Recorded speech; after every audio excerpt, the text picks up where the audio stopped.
warahmatullahi wabarakatuh. Perkenalkan, nama saya Anissa Tri Rahmawati dengan NIM 190210102099. Saya dari program studi pendidikan fisika di Universitas Jember. Tujuan saya di sini adalah membuat video pembelajaran tentang optika geometri. Optik geometri adalah ilmu yang mempelajari sifat-sifat cahaya dalam medium. Misalnya, pembiasan, pemantulan transmisi, serta prinsip propagasi perambatan cahaya pada alat-alat optik. Cahaya merupakan suatu gelombang. Salah satu sifat gelombang adalah dapat dipantulkan. Jika cahaya jatuh pada suatu permukaan, sebagian dipantulkan dan sebagian diteruskan atau diserap. Jumlah cahaya yang dipantulkan atau diserap bergantung pada sifat permukaan benda yang memantulkan cahaya. Jika permukaan berupa cermin, hampir semua cahaya dipantulkan. Jika permukaan berwarna hitam kasar, hampir semua cahaya diserap. Suatu benda dapat dilihat karena benda itu memantulkan cahaya ke mata. Cahaya memiliki hukum pemantulan yang berbunyi A. Sudut pantul atau R sama dengan sudut datang atau I. Yang B, sinar datang, sinar pantul, dan garis normal terletak pada satu bidang dan ketiganya berpotongan di satu titik. Pembiasan cahaya, pembelokan berkas cahaya yang merambat dari satu medium ke medium lain yang kerapatan optiknya berbeda disebut dengan pembiasan atau refraksi. Pembiasan terjadi karena kerapatan optik kedua medium yang berbeda. Kerapatan optik udara lebih kecil dibandingkan kerapatan optik air, sehingga proses pembiasan cahaya dari udara dan air adalah seperti gambar berikut. Cahaya datang dari medium yang kurang rapat menuju ke medium yang lebih rapat, sehingga pembiasan dibiaskan mendekati garis normal. Seperti halnya pemantulan cahaya, pembiasan cahaya juga mengikuti aturan-aturan tertentu. Ada dua aturan yang menentukan jalannya pembiasan cahaya, yaitu hukum satu pembiasan dan hukum dua pembiasan. Hukum satu pembiasan berbunyi sinar datang, sinar bias, dan garis normal terletak pada satu bidang, ketiganya berpotongan di satu titik. Hukum dua pembiasan berbunyi, yang pertama, sinar datang dari medium yang kurang rapat ke medium yang lebih rapat dibiaskan mendekati garis normal. Yang kedua, sinar yang datang dari medium yang lebih rapat ke medium yang kurang rapat dibiaskan menjauhi garis normal. Saya telah menjelaskan pemantulan atau pembiasan cahaya secara teori. Agar lebih paham, saya akan menjelaskan melalui simulasi, yaitu dengan simulasi PET. Ini adalah simulasi PET. Sinar menggunakan 650 nanometer. Untuk materi, kita menggunakan materi udara dengan indeks bias 1. Untuk material yang kedua, kita menggunakan misteri A, sehingga kita akan mencari materi apa yang terdapat pada N2 dan mencari nilai indeks bias yang kedua.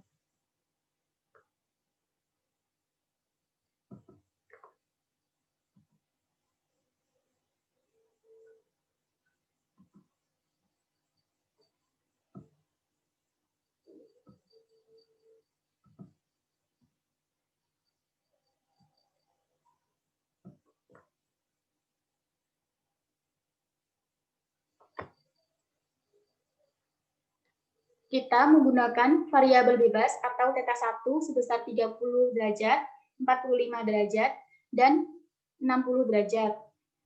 Untuk yang 45 derajat, θ1 sebesar 45 derajat dihasilkan θ2 sebesar 17 derajat.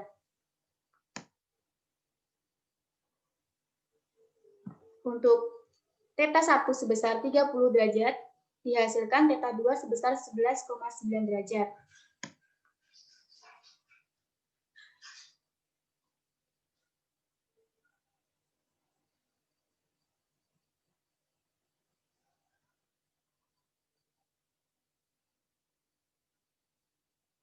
Untuk θ1 sebesar 60 derajat,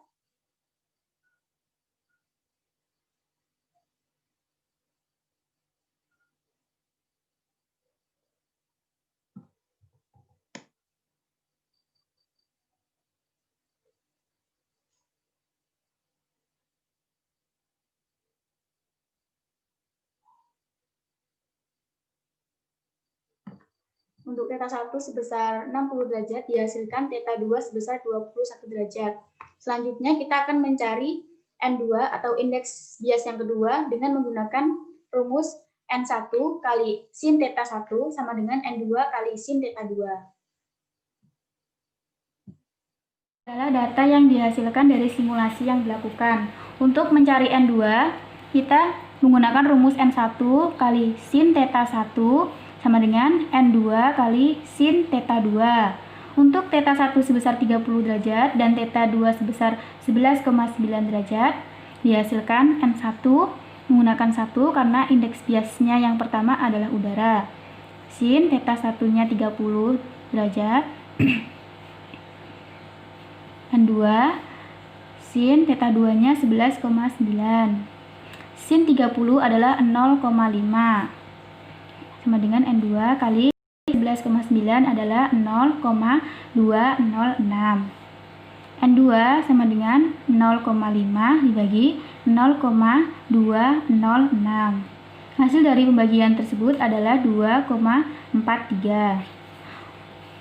Untuk θ 1 sebesar 45 dan θ 2 sebesar 17 diperoleh N2 sebesar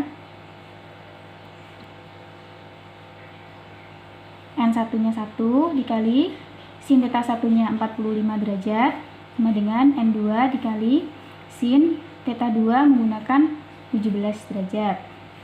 Sin 45 adalah setengah akar 2 atau 0,707 sama dengan N2 dikali sin 17 0,292. N2 sama dengan 0,707 dibagi 0,292 diperoleh sebesar 2,42. Yang ketiga, dengan θ 1 sebesar 60 derajat sama dengan N2 sin θ 2, θ 2-nya sebesar 21 derajat dihasilkan N1-nya tetap 1, sin 60 setengah akar 3 atau 0,866 sama dengan N2 sin 21 sama dengan 0,358. N2 sama dengan 0,866 dibagi 0,358 diperoleh 2,4. Berdasarkan hasil yang diperoleh, dapat disimpulkan bahwa material pada misteri A adalah intan atau diamond. Untuk materi selanjutnya adalah alat-alat optik. Salah satu alat-alat optik adalah cermin. Cermin terbagi menjadi 3 jenis, yaitu cermin datar, cermin cekung, dan cermin cembung. Cermin datar adalah bidang datar licin yang dilapisi bahan kilap. Yang kedua, cermin cekung. Cermin cekung adalah cermin yang permukaan berbentuk pelengkungan ke dalam. Untuk cermin cembung, bagian depan cermin cembung atau bagian yang mengkilap adalah bagian yang melengkung keluar atau menonjol. Cermin cekung dan cermin cembung terdapat sinar istimewa. Untuk sinar istimewa cermin cekung terdapat 3. Yang pertama, sinar datang yang sejajar sumbu utama dipantulkan melalui titik fokus. Yang kedua adalah sinar datang yang melalui titik fokus dipantulkan sejajar sumbu utama. Untuk yang ketiga, sinar datang yang melalui titik pusat kelengkungan cermin dipantulkan kembali melalui titik tersebut. Untuk sinar istimewa cermin cembung juga terdapat 3. Yang pertama, sinar datang yang sejajar sumbu utama dipantulkan seolah-olah datang dari titik fokus cermin. Yang kedua, sinar datang yang menuju titik fokus maya akan dipantulkan sejajar sumbu utama. Yang ketiga, sinar utama yang menuju titik pusat kelengkungan cermin dipantulkan kembali seolah-olah datang dari titik pusat kelengkungan tersebut. Untuk selanjutnya adalah lensa. Lensa terdiri atas 2 jenis, yaitu lensa cekung dan lensa cembung. Untuk lensa cekung memiliki ciri utama bagian tengahnya lebih tipis daripada bagian pinggirnya. Lensa cekung sering disebut lensa konkav atau lensa negatif. Untuk lensa cembung memiliki ciri utama bagian tengah lensa lebih tebal daripada bagian pinggirnya. Lensa cembung sering disebut lensa konveks atau lensa positif.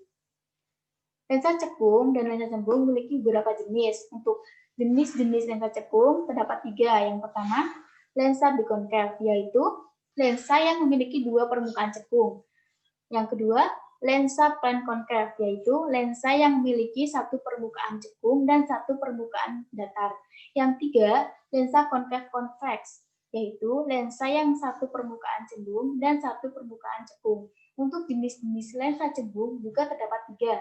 Yang pertama, lensa biconvex, yaitu lensa yang memiliki dua permukaan cembung.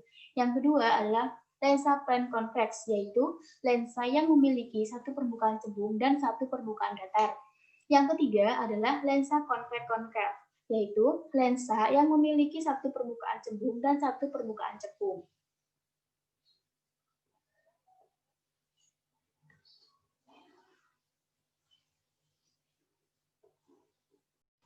Setelah saya menjelaskan materi alat-alat optik, saya akan melakukan simulasi lensa cembung dengan menggunakan aplikasi PET. Untuk yang kotak sebelah kiri dicentang sinar utama. Untuk yang sebelah kanan dicentang bayangan maya.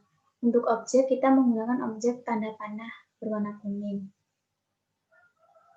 Sebelum melakukan percobaan, kita mengukur terlebih dahulu jarak fokus dengan menggunakan penggaris pada simulasi.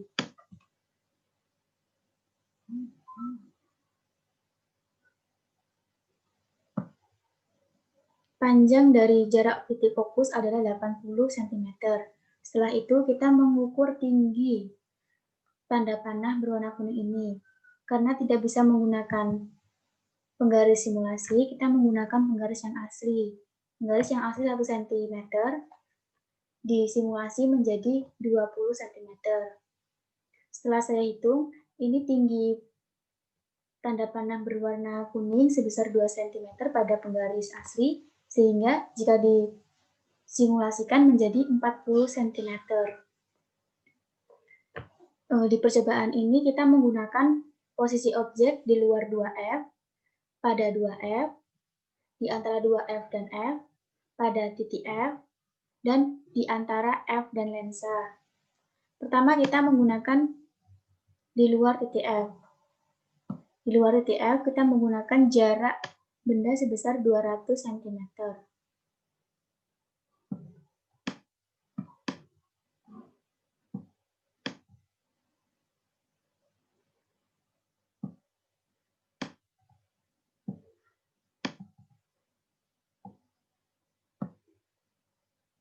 Pada jarak benda sebesar 200 cm, dihasilkan jarak bayangan sebesar 120 cm. Sifat dari bayangan ini adalah nyata dan terbalik.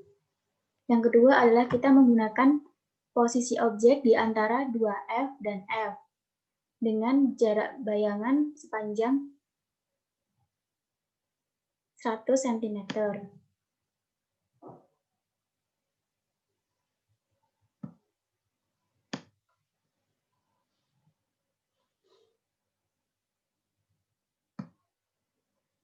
Pada jarak benda sebesar 1 cm,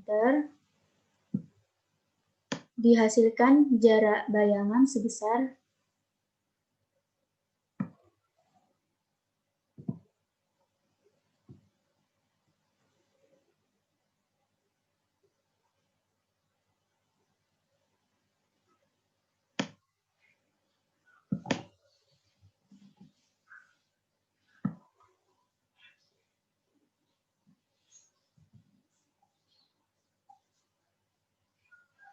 280 cm dengan sifat cahaya terbalik, nyata, dan diperbesar. Selanjutnya kita menggunakan posisi objek pada 2F dengan jarak benda 160 cm.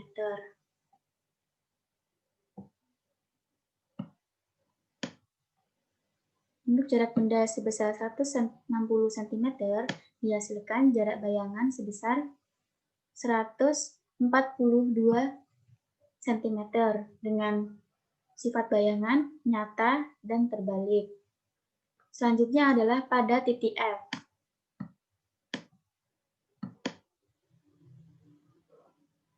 Pada titik F, tidak terjadi bayangan atau bayangan berada di tak hingga, sehingga tidak dapat diketahui sifat bayangan maupun jarak bayangannya. Dan selanjutnya kita menggunakan posisi objek di antara F dan lensa dengan jarak benda sebesar 50 cm.